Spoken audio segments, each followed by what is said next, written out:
Great. So, good morning, good afternoon, good evening, wherever you are around the world. I'm your host, Aurora Dawn Campbell at the IAPC&M. I'm keeping an eye on the chat box because, the waiting room, because I can see people are coming in thick and fast for Remi's second in this series of 4 masterclasses. So, welcome back, Remi Pearson. It's lovely to see you. You too. Thank you for having me. You're very welcome. So I'm not going to do a big introduction because you've seen Remi's impressive accolades and biog before. Sorry, I'm just letting more people in. And I just want to say, please do share in the chat box who you are, where you're from, keep your videos on, return the love to Remi. That's really important. And it's an engaging session. So feel free to raise your hand and ask questions as we go. So I'm recording. If everybody could please be on mute now until they want to ask a question. And I think I will probably just hand over to you, Remi, for part 2 of 4, sorry. Last week was goal setting versus the heartfelt love. Which clearly resonated with a lot of people. So I'm so distracted by all these people coming in from all over the world. And today, Remi will be sharing how she coaches by seeing the whole person. So I'm going to continue letting people in and hand over to you, Remi, please. Thank you. Really appreciate it. Lovely to be here. Hey, everyone. Thank you for being here. If this is your first time and for returning, it's wonderful. And I remember where we left. Can you make sure you mute everybody? That'd be great. Thank you. I remember where we left it last week. We were hanging with a certain person. So hopefully in this conversation, we'll have time to go full circle and come back to that. So last week we looked at heartfelt living versus setting goals with a client. And so I'm just going to recap a little bit, not too long on it. And then we're going to dive into seeing the whole person and how it can open their hearts and why I think that's profound and important when it comes to working with our clients. So my mission is how can we help this world just be a little bit more loving, or how can we bring a little bit more love to the world? So with that in mind, last week we looked at how self-worth, if it's linked to just out there goal setting, can be a slippery slope. I don't know if anybody's done that, where they've gone for a goal, got there and gone, is this all there is? Or they felt an emptiness. So often goals can be an attempt to attain wholeness because we perceive there's something missing within us, that we're not enough, that we're not worthy, we're not lovable. And so we believe we're going to gain something we're missing by having that goal or going for that goal. And so if it ever feels empty, it can be because of that goal. We've set the goal from that place rather than from feeling embodied and feeling centered and feeling whole. So my belief is, personally, when I coach someone, I want to check in and ensure as best I can that this goal is aligned with a version of this person that they love and they relate to and they want to invest in, rather than a goal that will somehow change them, which is what I think a lot of people do. And my experience has been, and I have an example tonight from coaching this morning, that when we can see, hear, and accept and really be with that person, with whatever's going on, the need, the urgency, the desire to be somewhere else, to be someone else, to get something else will fade. They'll become a lot calmer and more embodied. And also my experience has been when we can be with someone in their fear, because if you set a goal, fear comes up, rather than getting rid of the fear or overcoming the fear or conquering the fear, I'm all about being with the fear and with the client as they experience it. And that seems to be creating, and has been for years, for those of you who know my coaching, a very soft space for the client to explore their version of reality, rather than a version of reality built on, I'm a goal setter. We are so much more than that. So we want to help our clients set a goal from, or any goals, from a calm centeredness, where they know their own intrinsic worth and their goodness, from a place ideally of self-love, which is a really big concept, And so the goal is set from a place of purpose and a vision for themselves where they're embodying their true nature, and our true nature is love, rather than from the energy of I want, I need, I want to have, can I get? Very different energies, and I'm sure you know that. So with that recap, and I'm just going to make sure I can keep up with your messages. Welcome. Well, let's get into this week. I did a very poor job of getting through all the slides last week, so there's a couple of hangovers, but that's okay. It's important, I feel, to do the journey. So the question I ask myself when I'm working with someone, and I'd love your thoughts on this, is how can we feel how we want to feel without having to do the goal? And my belief is, and the way I coach is, all emotional states, every sensation is available to us now without the attainment, achievement, or the doing of anything. And what if we helped our clients set goals from a place of the pursuit is the point, regardless of the outcome? Yes, there is a recording. So what if the goal was set from an aligned place, a centered place, a grounded place, and the goal was set what's called intrinsically, which is internally motivated, rather than how we believe it will look or whether or not it will impress or other less, as backed up by research, satisfying, fulfilling, and meaningful pursuits. But the real message when I'm working with someone, and it's very fresh in my mind from a very big coaching session, a massive coaching session I did today, it was very significant to them. It was about them wanting something, and I talk about it as a case study here, wanting something, not because they felt it was a further embodiment or expression of self, but because they perceived it would help them feel better about themselves. And I just want you to reflect on the two different energies when I say those two comments, and just give me a thumbs up if you can relate to that, or give me an indicator. I can't see all your faces because I've got the slides going, but maybe in the chat, you can perceive or at least sense, intuit the difference between a goal that's set because I'm afraid this is all I am. What if this is all there is to me? I've got to be more than this.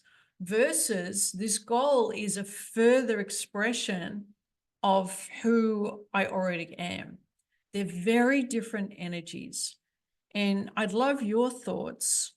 I suspect a lot of coaching may be done from the place of let's help you hit that goal so you'll feel better, or you'll feel you've amounted to something. Dreadful term. Versus the energy of exploration of who they truly are, which they already are love.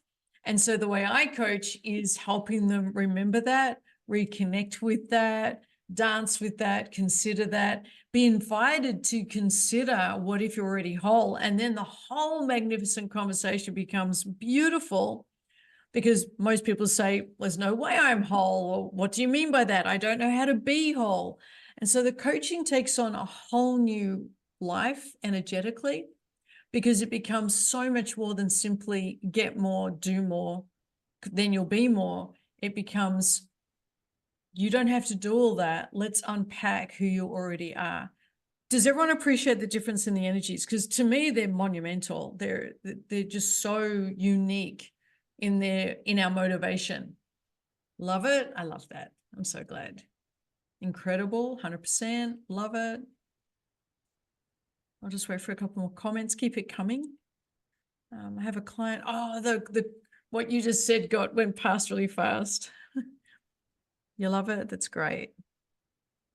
Never seen it like that way before. And this is a masterclass, so it's not a basic class. And I want to give space to those of you who maybe have just started out, that maybe this is an invitation. I was just saying before we went on camera to Aurora Dawn, maybe there's an invitation here. I never had exposure to this type of message when I started coaching. It was just grow, model, grow, model, grow, model. And I just think it's wonderful if you're starting out and you get to be exposed to a class like this, where perhaps you're not ready yet to coach in this space, but you can see the potential of it, and it's going to touch your heart in a way that will help it unravel later. And maybe that can be okay as well. So if you're starting out, heaps of spaciousness for your uncertainty. I love that. Yeah, great. I'm so pleased. Great messages, by the way. I appreciate you all very much. Okay, so let's keep going. Let's see if I can clear the button. Yeah, so I just want you to consider that most of us, our nervous systems are designed to predict, to protect, and to prevent. I want you to consider those 3 Ps to predict what's going to happen so we can manage it, to protect ourselves from a future hurt that we predict may happen based on past hurt, and to prevent the hurt. So our nervous systems aren't really built for thriving and embodying love. They're basically, our nervous systems at the heart are a survival mechanism. If you look at polyvagal theory and some of the other theories, which I love going into if you know me, our nervous systems aren't designed to consider, how do I embody my truest self and my truest nature is love? It's, am I safe? Am I safe? Am I safe? Am I safe? And this is the nervous system all the time, predicting, protecting, and preventing. And so if we coach the client from that space, from those 3 Ps, and we don't consider whether or not the client's coming from those 3 Ps, we will coach them to a goal that they have set in an attempt to control what's going to happen so they can predict it, so they can perceive they'll be safe. Try that on and just notice if you might have set a goal from that energy, you may have coached in that energy, or you may now realize a client was in that space. Yeah. And so and being safe is great, but if we set goals from an energy that our nervous system wants us to constantly predict that we're going to be okay, we're not going to develop the resilience, the capacity, the emotional capacity to have a big and bright life, because safety dictates it's about comfort and control and minimizing, inverted commas, risk when there isn't really a risk there. And so we need to, I believe, this is just my belief, we're invited to work with our clients in such a way where we get to embody through demonstrating ourselves and leading, that we can be expansive, and that our nervous systems, whilst requiring safety, aren't going to drive all our decisions. They're going to come from a different energy, and we are bigger than simply, am I safe, am I safe, am I safe? Research shows where our nervous system, our entire system is looking for and assessing danger around every 30 seconds or less. So we want to set goals, I believe. We're invited to consider the energy by which we're setting this goal. Is it to help this person make more money so they feel safe from ever being hurt again by that person who left them? It could be as simple as that. And the secondary gain coaching can come into it if that's how you ride, which is great. But hopefully I'm getting you thinking now about what energy your clients bring in when they set the goal, or what's their intention behind it, or is it lacking intention because they're coming from the 3 Ps? Is this something to think about? Is this lighting up your juices a little bit, getting you consider the energy by which you coach? Give me a little bit of feedback, and then I'll move to the next slide.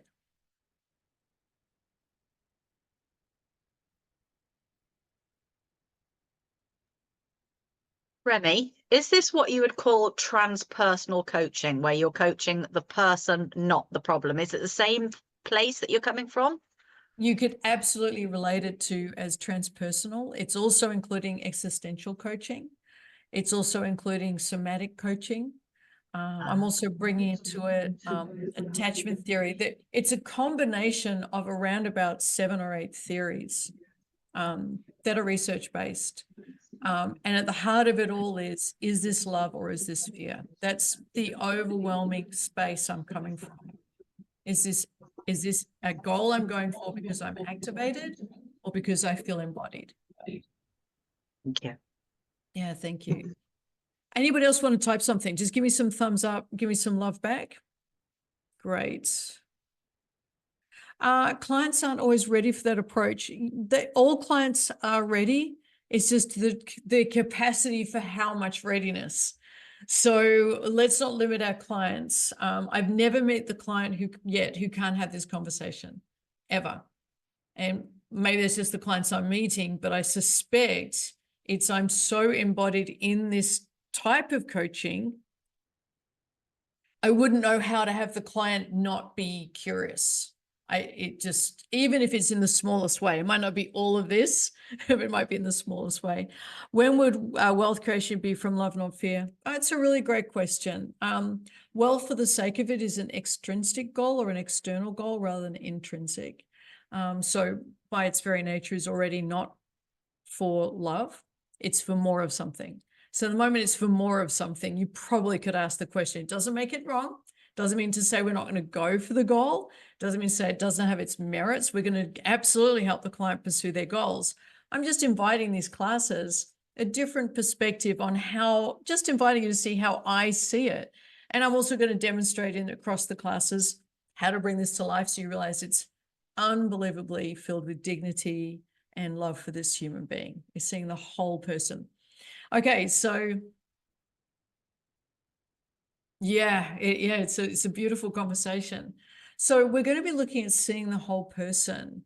And one of the things I'd love you to consider is we are responsible for the container we create in the coaching space. So we put a cap, to put it basically, we put a cap on how far and how deep this can go. So if we are, and I know this is where a lot of us coaches start out in a space of, I better get it right. What's the right question to ask? I don't know what to ask them now. All that noise is limiting the container. Who can relate to what I'm saying? Just give me some quick thumbs up so I can because I can only see 3 of you because of the slideshow. I'd love to be able to see all of you. Yeah. So if we're coaching from a sense of not enoughness, we're limiting the container, which is really going to the quantum physics of coaching, that the observer shapes that which we observe. We create the limits on what's possible. Everything is a quantum soup of pure potentiality until we show up and put the blinkers on. I mean, there's so many ways to look at how we create the container and we limit it or we help the client expand it.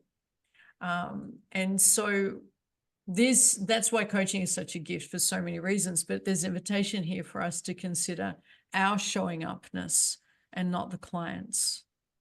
Something to consider. Give me a thumbs up. It isn't how the client's showing up, it's how are we showing up to this human being. And that's my energy. That's where I'm coming from. So we're co-creating this beautiful space, and it really determines what becomes possible. And so if we're coming from a place of fear, getting to this authentic, heartfelt space to the true yearnings of the client. Emma, if you could mute, that would be divine. Thank you. It's not do the work first, it's do the work as.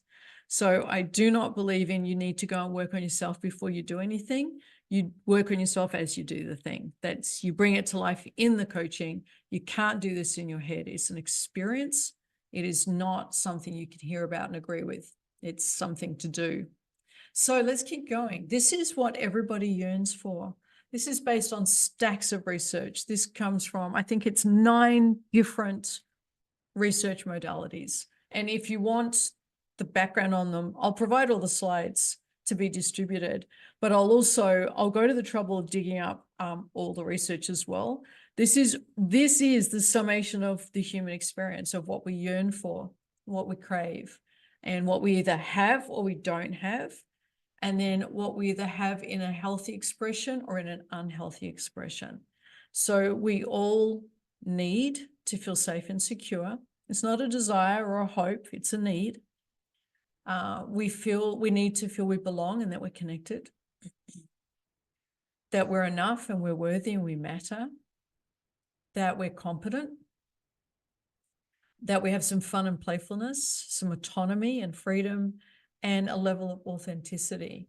And I know if you look at the chart of emotions, the highest level they have on there isn't authenticity. I believe in the chart of emotions, the highest level should be authenticity. I think it's the highest vibration emotion we can have, to be truly not just connected to our authentic selves, but to be our authentic self. And so all clients are wanting these needs, so are we. Then it becomes helping. If we have these needs in our minds when we're coaching, we can recognize what is motivating the goal. Consider this. So is authenticity alignment with values? It's part of it, yes. Authenticity is when, wow, it's a lot more than that. I'll put a couple of minutes into it. I'm just mindful of the time, but that question is beautiful and I really appreciate it. Thank you.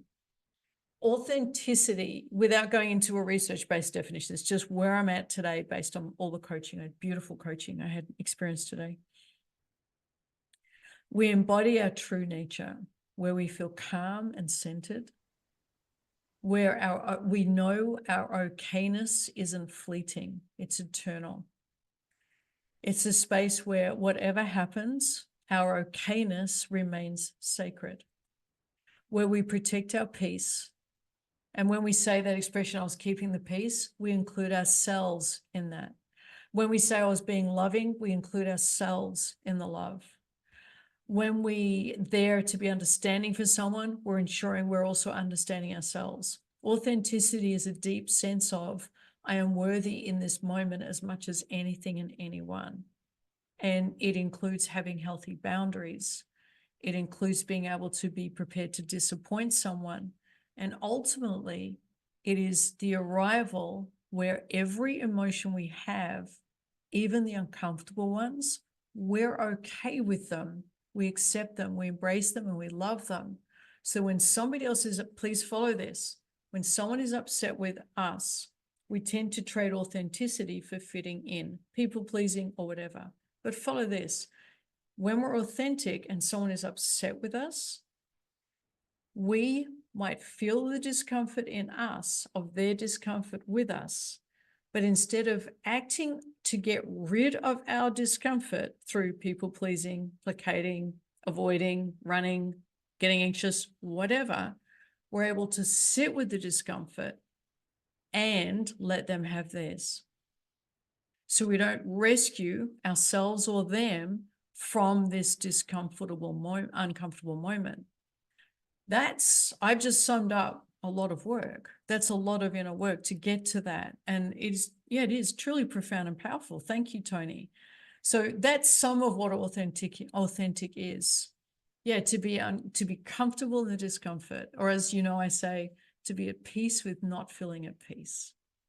That's when we're starting to get authentic. Okay, let's keep going. Thank you. So I hope you loved what I shared about what we all yearn for. And then you'll be able to see when you're coaching someone now, they're feeling they're missing this need.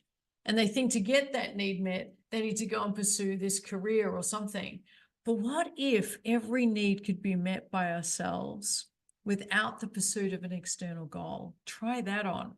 That changes the whole conversation. So the question then becomes, am I coaching from a space of my needs not being met, so my wounds, or am I coaching from my own sacred wholeness?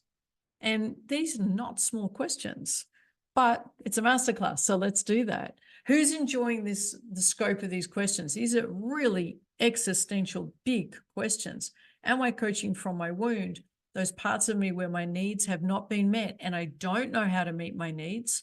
Or am I coaching from an energy of wholeness? Thank you. And that's going to shape the container that is available for the coaching to exist in. Can everybody see that?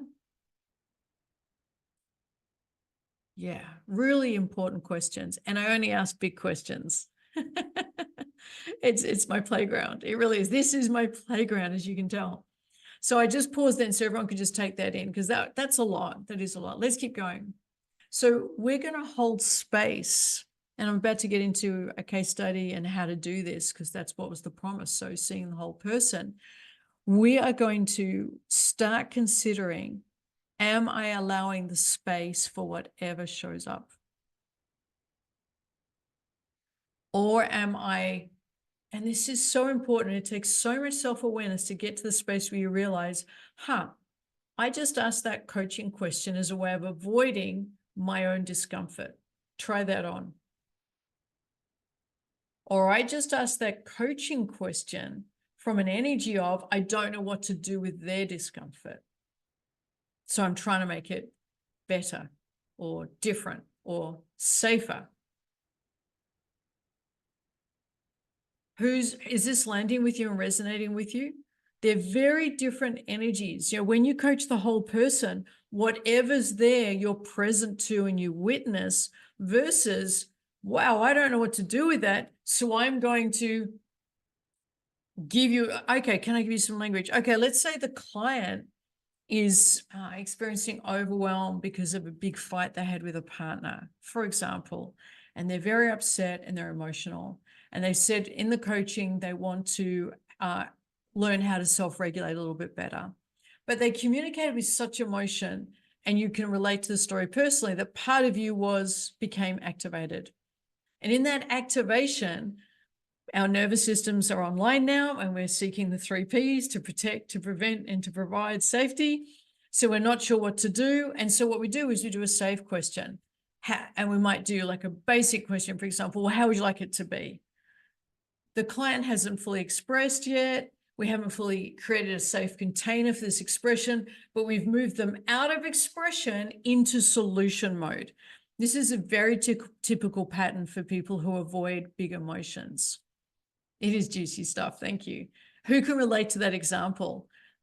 So when we want to avoid an emotion, we'll ask a logistical solution-based question, because it alleviates the discomfort we're experiencing versus the capacity to sit in it with the client. That's exactly the example I'd want to give. Who's relating to the example, even if it's just intuitively? You've had moments where you've asked a logistical question or and let's go to real life. It'll be those awful moments when you're expressing yourself beautifully and you're feeling really strong feelings, and the person says, you'll be all right, or this will pass, or time heals, or any other platitude you want to insert here that is incredibly, remarkably dismissive of the experience in front of us right now. It's those moments, when we miss those moments, we are not seeing the whole person. It could have been worse. At least you didn't have X happen. Oh, something like that, way worse happened to me than that. Exactly. Or yeah, don't cry, or they're there, or you'll be right, or any variety of dismissiveness. That is the speaker's incapacity to hold space for the whole person. That's literally it in action. And in coaching, the way we see it is things like, how would you like it to be instead? Or what's your ideal? Or is everyone getting the idea of this? Has everyone got the hang of it so I can keep moving? Yeah, great. Yeah, it is. It's profound.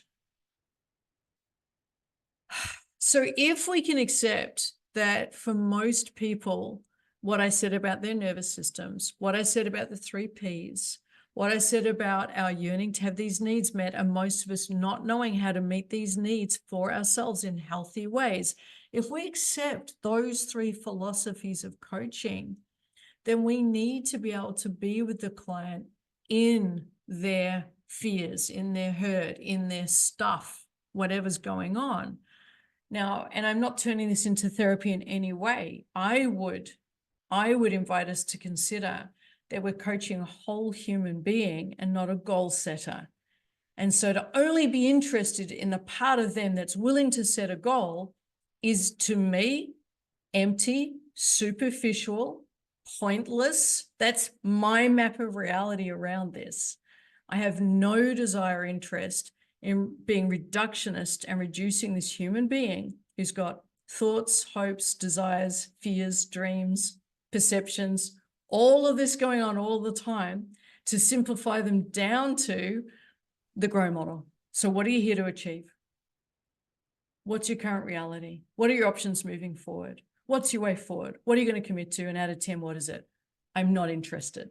So this is how I help coaches, and I help myself dive behind the superficial. And I will give you the punchline. Most people on the planet have never been seen, heard, and accepted at this depth ever before in their lives. Most people have never had an experience of it, ever. Not once. Try that on. It's huge. And then we get to come along and give them this, and please pay attention to this, like it's no big thing. They're not being a burden. They're not being too much. Their fears are valid. Their fears are welcome. In fact, it's one of my favorite things about my clients. All of that spaciousness and joy when they show up with their fears and their stuff and their mess. Because it's all there if they've got a goal. It's all there if they've got a goal. It can't not be. And we just make it's... Hey, Thomas, if you can mute that, it'd be great. We just make it, of course we're going to do this for you. You're never a burden. You're not too much. Who can imagine, try on the transformational value of giving someone that gift, the spaciousness for that?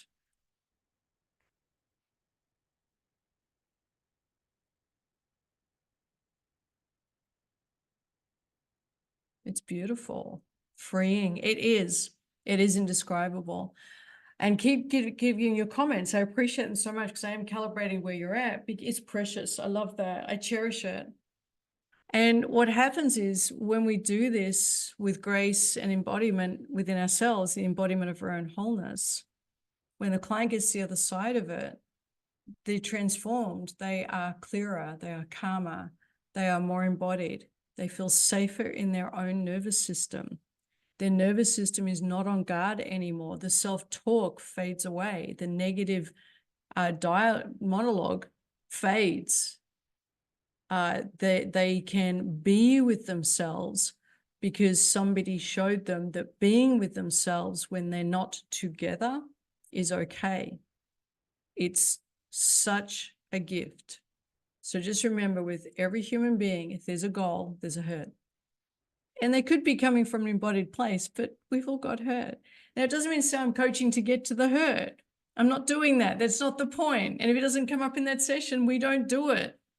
But I am inviting us to consider that if it's there and we feel guarded about an emotion, for example, if we are not fully embracing our own sadness or loneliness, when it comes up in another, we will avoid it.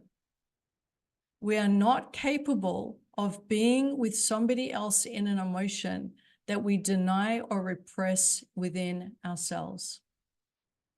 So whatever's coming up, we won't even tune into it if we don't tune into it within ourselves. Who loves this? Like I just see so much gift in inviting ourselves to open ourselves up to the full experience of every emotion. And in the next class from memory, I start showing you how to be with those emotions. This one's more about holding space, and I'm going to give you some questions for that and how to do that. But for now, I'm inviting you to consider how don't or haven't, is that different? Both, yeah, they are different. So there's don't or won't. So the way I look at it, some people don't know how to go to an emotion. Some people won't go to an emotion, and some people can't and want to go to an emotion. So I'm very aware of the energy around the 3. Quite often, as a generalization, and it's true 85% of the time, the masculine energy won't, and has not for so long, they now believe they can't. And so one of the gifts I believe I bring when I'm coaching is to show the masculine energy you can. You might have repressed it for a long time and told yourself that's not available, but it is. And then they become a more embodied masculine energy for the family. Okay, let's keep going. What do we got? Okay, yes. So we're into the case study. Thank you for all your encouragement and feedback, everybody. I appreciate it. So I coached somebody this morning. They have a troubled relationship where this other person was showing up. I didn't get into the content too much, but from what I could pick up, this person they wanted in their lives was showing up originally, and now has created some stuff and some drama and isn't showing up. And my client was feeling a lot of angst around that. They were very distressed when they came to the call. They didn't expect it. Actually, I'll tell you exactly what happened, because this is a masterclass. I could tell from the moment they said hello, that they were about to lie about how they were. So when you get good at coaching, and maybe some of you are already there, which is wonderful, you just feel the energy. Truthfully, I knew as he answered the phone, he was hurting and he wanted to hide it because he didn't want to be a burden to me. So this was not what the conversation was going to be. And so he asked me, "How are you?" And I kind of laughed and went, "I'm good, thanks." And he said, "You're laughing?" I said, "Yes, because let's make the space for your not okayness." And he just burst into tears. "How did you know? How did you know?" And I can explain to you how, because I'm really great at picking up micro, was by phone, but the tone. The important thing being, by me naming it and giving it space, it gave it permission.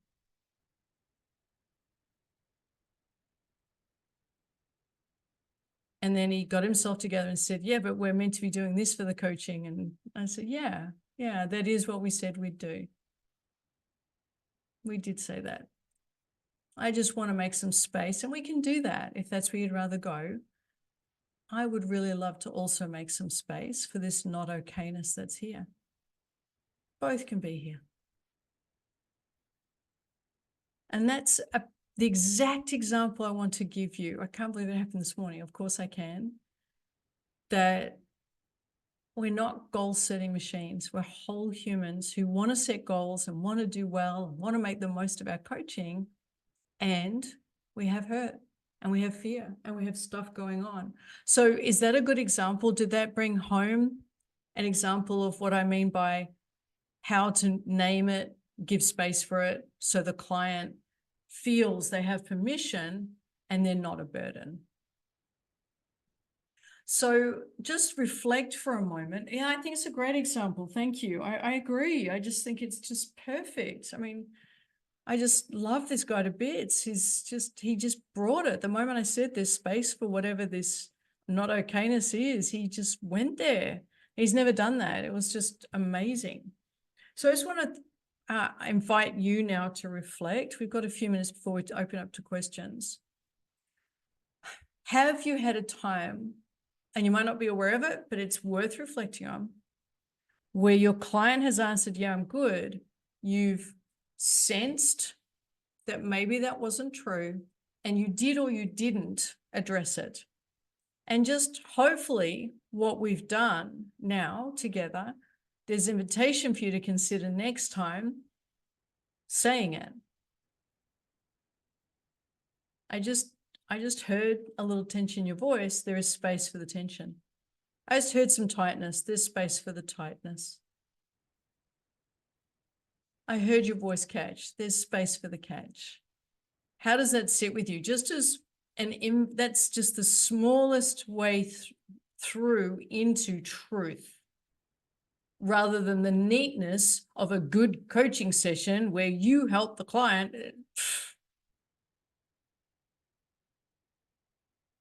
Yeah. I saw a slow exhale. What just happened? Yeah. Yeah. So it's observational. It's also sensing. It can just be a sense. Like I knew as he answered the phone, he's not okay. And if we bring that, we're going to make so much of this client wonderful territory for them to explore. Most people don't feel safe exploring their not okayness. They don't know how. They don't know how to feel safe as they do it. And if they're with a safe nervous system, they go in all in. Any of you who've seen me do an intervention on stage, there every single time with no exception, that person has gone all in because they know they're safe with me. Even though they're in front of 100 people or however many, they haven't had this gift. Yeah, beautiful. I love your posts. So I'm just going to do one more slide and then open it up. So this is an example of last week, and I said I'd bring an example. There's goal setting versus heartfelt or heart-led coaching. So the client said, once we made space for the okayness, they said, well, what I'd really want is to fix this relationship. And the moment I hear the word fix, I know we're coming from a space of lack, which means I'm very unlikely to sign up for that type of coaching. Like I'm going to bring awareness to this client and hold them accountable and in the most gentle way. And I'll show you how I did it. I'll hold a mirror up to their perceived lack, that this relationship needs fixing and needs to be different and isn't okay as it is. And it is also presupposing that this client can't be okay as the relationship isn't okay. So it goes back to the earlier message I gave you in this class, this perception. Can I be at peace with not being at peace? Or do I need to predict what's going to happen, control what's going to happen, manipulate the relationship, the whatever?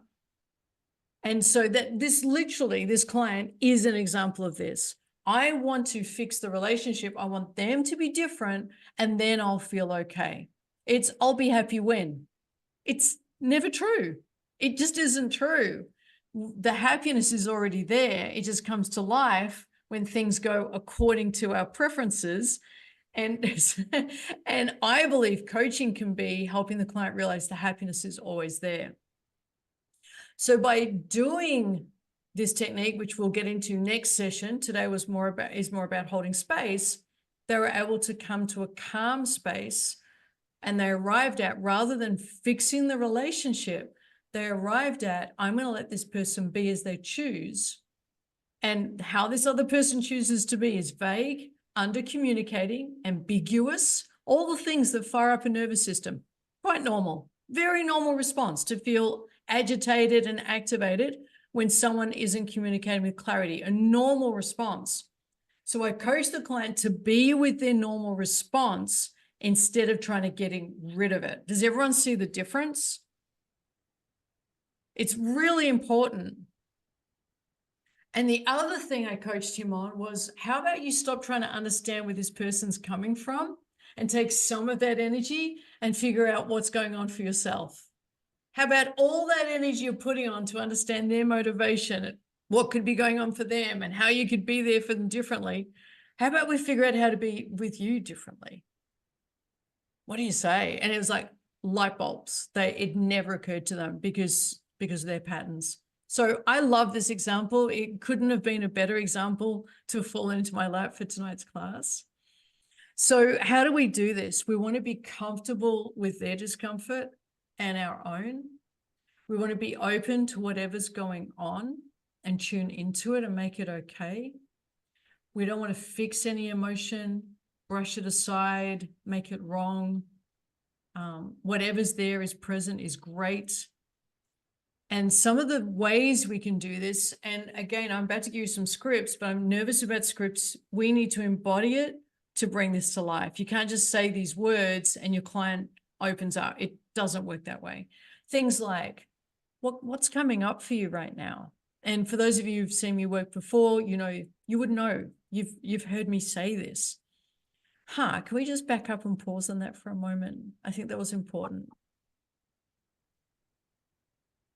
Let's allow the space for this. And this is the tone. Let's allow the space for this. You know what? It's okay. Let's just slow down and be with whatever's coming up.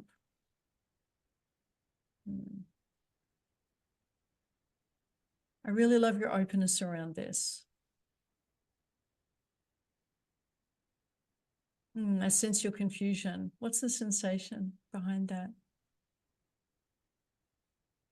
Is it okay if we just be with that sensation? Because often what a client will do is say, well, how do I fix it? Or how do I? The moment you hear, how do I, you just heard the client who's not capable in that moment of sitting with their discomfort. So they're trying to get out of it. They're trying to avoid it, using a distraction strategy. And if you, the coach, buy into it, you've also bought into the distraction strategy. So whenever I hear a client, when they're feeling a strong emotion or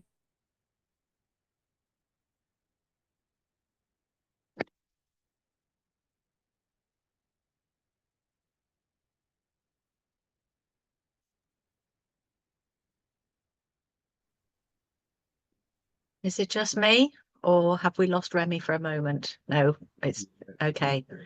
We'll just wait for her to come back. There we go. Remi obviously knows now. Remi, come back. Yeah, this is amazing, isn't it? Yeah, very amazing. Remi and I have been coaching for over 20 years, and we said, how wonderful would it be if we could have learnt this 20 years ago? So I know there's a lot of new coaches on the line today that will be conflicting with what they're going through at the moment with their training academies. You're learning Tigro, Oscar, etc. But be willing to take this on board as well. So we have Remi back now. She's back in the room, but I think she might have dropped off again already. So. Can you hear me? Yes, you're back. Yeah, I'm definitely here. You were just on the second to last example in your slide, Remi. Yes, yeah. So it's lovely to be able to see your faces. How does what I've been doing sit with you? I'd love to know if you can just give me a thumbs up or a bit of a wiggle or wiggle the screen. Yeah.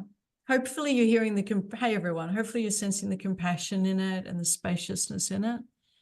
So that's where I got to in the slides. I know the next slide. Thank you, I appreciate it. And so we just want to make space for it with this kind of tone. And in the questions, if someone asks me a question, can you demonstrate it? I'm happy to do a couple of minutes demonstration, obviously. Very, very happy to. Very comfortable in this space. And I think that's pretty well where I got to. The last slide would have been saying what's coming next week. So, Aurora Dawn, I'm open to questions and to chat with everyone. So good seeing everybody. I think the easiest way to do this would be to use the emoji or your real hand, and we'll take questions. Yeah.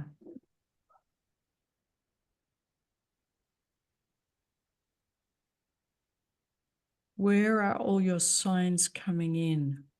I'm curious about the question. Hey, Tony, come on down, darling. Come on, there we go. Thank you so much, Remi. So love that you've invited us to be here. Are we recording, Aurora Dawn? Yes, we are. Okay, it was me that dropped out. Go ahead. Yep. So in those moments, so when we ourselves are in that moment where we are stretching ourselves and we're feeling that discomfort, is it what you're saying to just keep going and just notice it in that moment as we are still like learning to facilitate or whatever it might be that we're doing? Just embrace that still as we go through that moment. Yeah, yes, we need to. If we're facilitating, we're required to sit with our own discomfort because it can't be about us. Absolutely. and there's nothing wrong with wrestling with feeling discomfort. That's human. That's part of us learning to expand our capacity beyond nervous system safety. That's part of us growing into a mature emotional being. It's only, I believe, a problem if we're facilitating or coaching and we make the moment about our discomfort. So we don't have to attend to our discomfort. We can notice it, have it there, but we don't have to attend to it. We can just go, I'm uncomfortable. And you're going to get really conscious about it when you get to the point where you say, well, I've got a choice here. I can either make it about me, or I can show my client that being with discomfort is a cool thing. Because the longer we can sit with our discomfort, the light is at the end of the darkness. Every emotion that feels hard to be with is bringing us closer to our own light. That's the punchline of the whole thing. If we want to know our wholeness, we have to be with our fragments. We have to. There is no other way. There is not a goal in the world anyone can set out there that you could achieve that will give you wholeness. The only way to wholeness, the only way to notice the wholeness that's already there is to be with the fragments that feel hurt and broken. That is it. So if your client's feeling uncomfortable, they're about to move closer to their light. How good's that? That's so great. Have things come up. We're going to get closer to your light. I mean, to me, it's like breathing. I was saying to my client this morning, this is my happiest place, because he couldn't believe it because he felt like he was being a burden. I said, just so you know, this is the only place I want to be with you, because this is where you get to know how whole you are. This is how you get to meet your light, by being with these fragments. And that, coming from that place, that philosophy, is very freeing for the client to not feel they're a burden. I just turned it into the best thing that's ever happened. They're not feeling like a burden anymore. It's pretty cool. Oh, very cool. Thank you, Remi, so much for that beautiful answer. Miranda's Thank you. next, and there are a couple of questions in the chat box which we'll deal with after Miranda. Yeah, great. Thank you. Hey, Remi. Great masterclass. Thank you. Such awesome content. Appreciate it. I just wanted to, I guess, sort of get a better understanding of that example you gave with that client that you had today, and encouraging him, well, not encouraging, I guess, suggesting with him that he could actually sit with what's actually coming up for him in that moment instead of focusing on trying to fix the other person. Yeah. And I'm wondering if your success in being able to get him to consider that comes from your own safety and, and comfort and ability to be able to sit with that yourself. There's not stuff coming up for you, because when I hear you say how well that worked for him, I'm thinking that could go really badly. That could be hard. Resistance is going to come up. How difficult is it to get someone to consider that that's not only plausible, but possible? Yeah. And I'm wondering if I'm thinking that because of my own discomfort. Yeah, thank you. So I've never had the experience of it being difficult for a client. Never in 21 years. I wouldn't know how to have I literally don't have a map for that.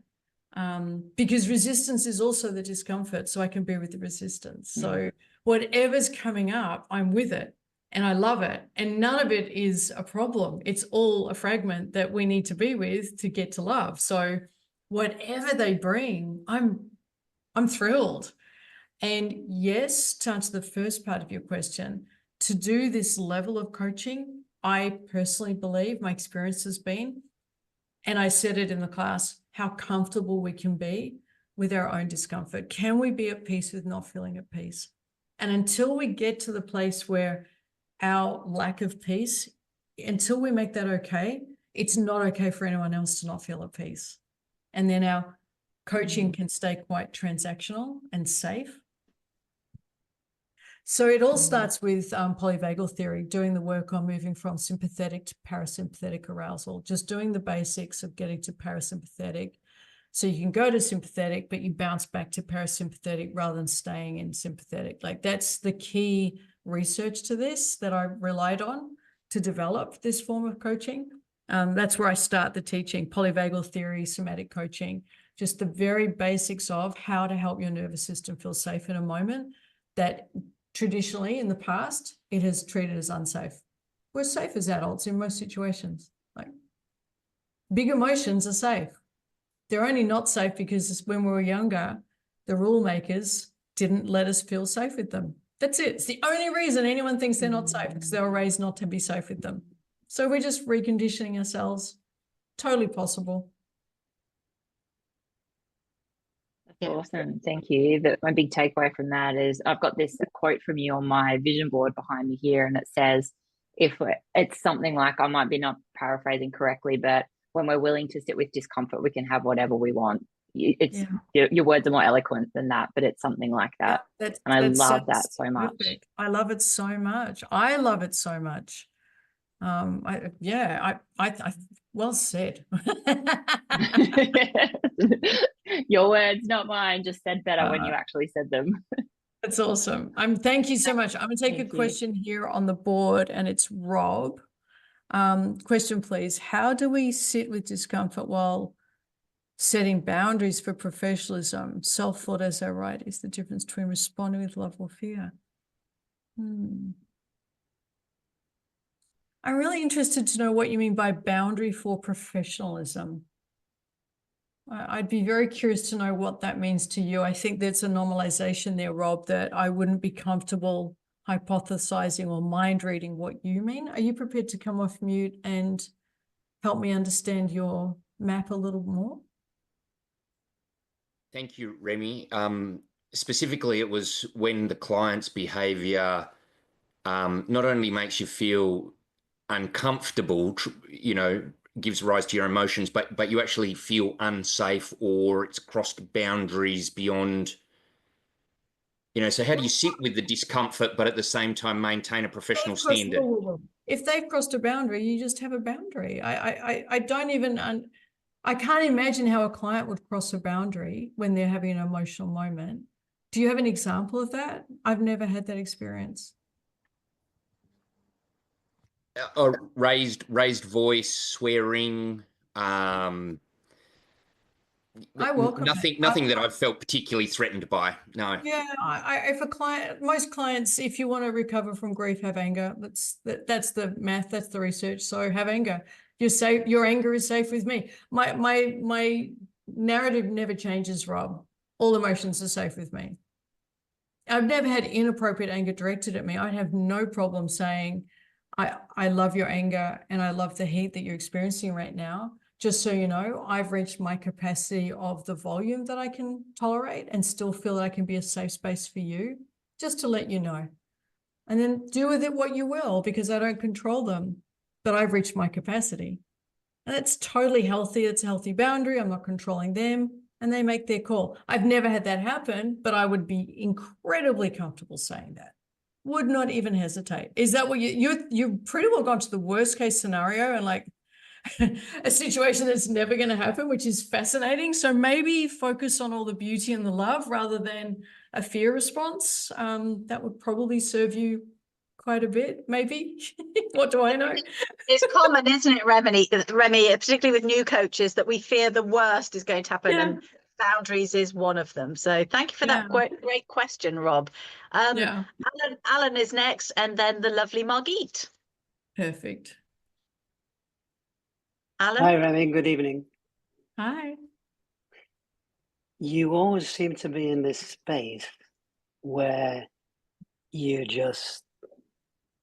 like the Muhammad Ali of coaching. You roll with the punches, you're just ready. And has that come about from 21 years of experiential learning, experience, all of those things put together? So the difference from 21 years ago, when you were this brash young teenager, bless your beautiful heart. Just to make you happy. I knew you're always happy. But just to help me personally and anybody else in the room, can you get to that space without 21 years of experiential learning? Can you Yeah, I was And saying you're just not kidding yourself. I mean, I wouldn't be kidding myself if I thought that I was, you know, not the Muhammad Ali, because you've got that spot, but something yeah, I hear close, you you. know. So I hear you. I'm going to keep moving, so mindful of the time. Here's the thing. It doesn't take 21 years. It didn't take me 21 years. I got to this space of comfort many years ago, but it takes as long as it takes, depending on how much we tune into this narrative. And most coaches don't. A lot of coaches want to stay with the safety of a model that gives them structure because of their lack of safety with their own nervous system. I would invite us to consider bravery is simply a resilient nervous system. That's all it is. You're going to feel the fear. It's just whether or not you're going to still launch. And so again, let's come back to, are you in flight or fight? Which, Rob, I would suggest your question as a new coach, there might be quite understandably a little bit of that. Or are you in vagal tone, which is the calm state, a centered state where there's clear thinking and your prefrontal cortex is online? Because the moment this goes offline, you're not accessing compassion and healthy boundaries or knowing how to handle the moment. It all seems overwhelming. And this is practice. But Ella, it doesn't take 21 years. It's simply as soon as you begin practicing, it's yours within. It takes around 2 years generally to move from sympathetic to parasympathetic on a consistent basis. That's the research, around about 2 years. You can do it sooner. Bless, the Buddha did it one night under a tree, damn it. I don't have that tree and I didn't do it. So the frames and the models that we get with the Coaching Institute, which are amazing, and they all work, is that like your times table and then you do mental arithmetic Yep, later it's on? As a in the lines until you become Picasso. nice. Yeah. Thank you very much. Thank you, darling. It's lovely to connect with you. Absolutely. Yeah, thank you. Margit. Margit, come on. Hi, down. Remi. Thank you very much for a great session. I come back to the initial comment I made about sort of corporate coaching and expectation management and having a set amount of sessions available. And within that, practicing the heartfelt and heart-led coaching, and then finding that the expectation of the people attending is a different of the actual coaching. So then I will reframe and doing all of that, but be curious about how you would deal with a situation, or how you deal with situations whereby you're finding an element of surprise in the coachee when they find that you're noticing the emotion on something that is meant to be quite goal focused, and then finding that there is a resistance in the client, where I then notice that resistance and recognize it in the client and go, I can notice that there's resistance for you to explore that further. How do you want to move on? I love And that. the Well done. response is, I don't want to. They don't want to keep coaching? Exactly. So then they don't want to, they want to keep coaching, but on the goal focused coaching, not the Yeah, heart. that's what I heart-led conceived you coaching. meant. Yeah, I thought that's So- what you meant. I think you handle it beautifully. Okay, so would you then carry on the coaching, on the goal focused coaching side, or would you I then still? personally don't take on clients who aren't there to be human beings. That's wonderful, because I questioned, I Yeah. actually said to that person that I really want her to consider whether if actually coaching is the thing for her at this point in time, because it is about the whole person. And with that, they decided then to not carry on.